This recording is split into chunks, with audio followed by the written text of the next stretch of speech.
বিচার কাজে সৃষ্ট বিশৃঙ্খলার প্রতিবাদ এবং দোষীদের বিরুদ্ধে আইনগত ব্যবস্থা গ্রহণের দাবিতে সংবাদ সম্মেলন করে বাংলাদেশ জাতীয়তাবাদী আইনজীবী ফোরাম। এ সময় বক্তারা বলেন, শেখ হাসিনার বিচারকে বাধাগ্রস্ত করার প্রয়াস ছিল 11ই অগস্টের ঘটনা। বৃহস্পতিবার দুপুরে সুপ্রিম কোর্ট অডিটোরিয়ামে এই সংবাদ সম্মেলন অনুষ্ঠিত হয়।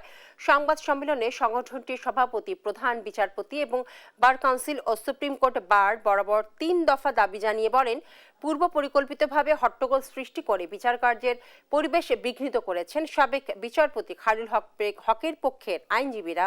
এদিকে সংগঠনের মহাসচিব বলেন, জাতীয়তাবাদী আইনজীবী ফোরামের লড়াই কোনো ব্যক্তি না, দলের সঙ্গে নয়। এই লড়াই আদালতে সুশাসন এবং শৃঙ্খলা ফেরানোর লড়াই।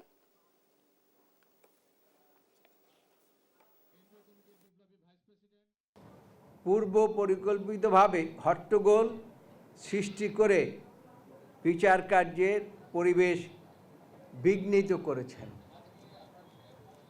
উদ্দেশ্যমূলকভাবে বিচার বিভাগকে বিতর্কিত করার জন্য ষড়যন্ত্র করেছেন পলাতক ফ্যাসিস্ট আওয়ামী লীগ এবং তার দোসররা একত্রিত হয়ে। এই ফ্যাসিস্ট রেজিমের প্রধান পলাতক শেখ হাসিনা তার এবং তার পরিবারের বিরুদ্ধে বিচার কার্যক্রম শুরু হয়েছে। আমরা আইনজীবীরা মনে করছি, দেশের মানুষ মনে করছে, সেই বিচার কাজকে বাধাগ্রস্ত প্রতিহত করার একটা ট্রায়াল ছিল গত 11ই আগস্ট।